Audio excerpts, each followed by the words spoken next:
என்ன தைரியம் உலகத்தில் தொழாமல் இருப்பதற்கு நமக்கு? என்ன தைரியம்? இன்று மௌத்து வந்தால் வீணாக்கிய தொழுகைகள் எல்லாம் சக்கராத்தில் விளங்கும். வாங்கு சத்தம் காதுல கேக்குது, பள்ளியில செவிடன போல போறான். இப்ப போறார், இந்த பணம் தான் பெருசு, காசுதான் பெருசு, அல்லா பெருசு இல்ல, கடைதான் பெருசு. வாங்க சொல்லி முஅத்தின் தொழில் அது. அவர் சொல்லட்டுமே, ஏண்ட தொழில நாம் பார்க்கணுமே. எவ்வளவு உரிமை! அல்லாஹ் கூப்பிட்டு வராமல் இருப்பதற்கு உரிமையை நம்மிடம் தந்தது யார்?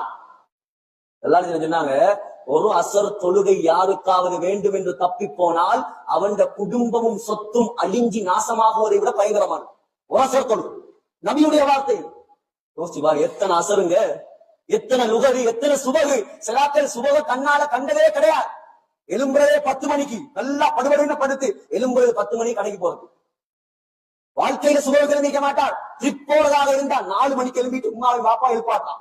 ஓன நூறையாக்கு வாங்க, உனக்கு நூறுலியாவோட அல்லாஹ் கேவலமா? 4 மணிக்கு 5 மணிக்கு டீ கடையில போய் உட்கார்றியே, உண்ட டீ கடையை விட, அதுல திங்கிற பாலாப்பத்தை விட அல்லாஹ்வுடைய பள்ளிவாசல் கேவலமா? அல்லாஹ் அவ்வளவு மட்டுமா உங்க பார்வையில உன்னை படைத்து பரிபாலித்து பராமரித்து இறைச்சித்து பாதுகாத்து போஷித்து கையை தந்து காலை தந்து பிள்ளைய தந்து சொத்தை தந்து செல்வத்தை தந்து எல்லாத்தையும் தந்து அந்த ரப்புல் ஆலமீனுக்கு ஒரு 5 நிமிஷம் 10 நிமிஷம் சுஜூது செய்ய வக்கில்லாட்டி நம்மளை போல நன்றி கெட்ட வந்த உலகத்துல யார் இருப்பான் சகோதரர்கள்?